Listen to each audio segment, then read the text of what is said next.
was cool to go into the Hall of Fame and you sign your name on this thing, and then they put it up on a plaque, and there's this big long hallway on the top floor of the hall of the building with all the people that are in it. I don't know, there's 700 or something. And I remember walking down the hallway, and I'm with my mother, who's 80 now, 89 years old, but at the time she was, 84 or whatever. And there's my name next to, the Red Hot Chili Peppers is alphabetical by the Ramones and the Rolling Stones. And like, there's my name next to like Keith Richards and Johnny Ramone, and I'm like, this is crazy, Yeah.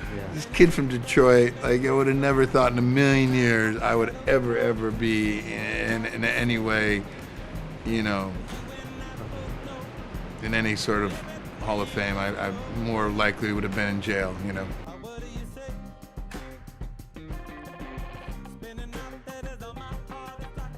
We love Mexico, and the Mexican culture is a huge part of where we live, Los Angeles, obviously, and we love it. And I owned a home in Mexico for many years, and I love everything about it, the culture and the people and how dedicated they are to their families, and we love going and playing there, and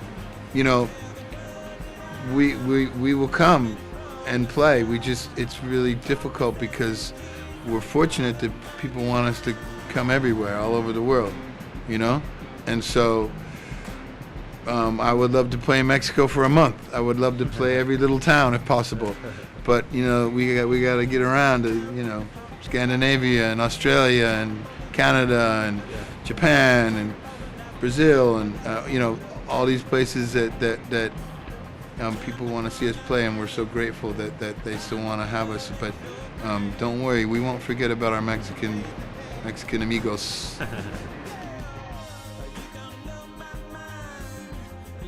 I don't even want to mention that guy's name because it's exactly what he wants. He wants people to talk about him, and it's I can't believe that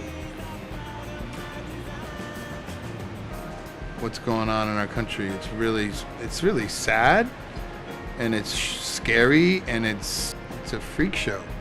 And what are the Mexican people? I'm sure they're probably not too pleased with what's going on. It's just preposterous to me that this racist, misogynistic, lying weirdo is possibly could, be our president. It's preposterous to me. It's weird. It's a really weird time.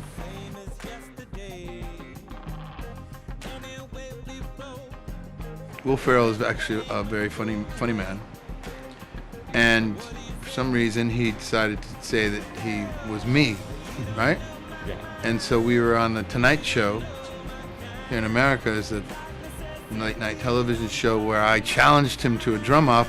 I did lose, but only because at the end he pulled out the cowbell. He's famous for playing the cowbell, and I think that's how he won, because he got the cowbell out. But then, it was crazy. The show was really popular, and everyone was freaking out about it, and they thought it was so great that we thought, hey, let's do another show. And we did one here a few weeks ago in LA, and we raised a bunch of money for our charities, and he brought his comedic friends, and I brought some musicians and some drummers, and we had a rock and comedy show, and it went really well. But I lost again in the drum off because he brought in Mick Fleetwood and the USC marching band, and I only had like Stuart Copeland and Tommy Lee, and so rats.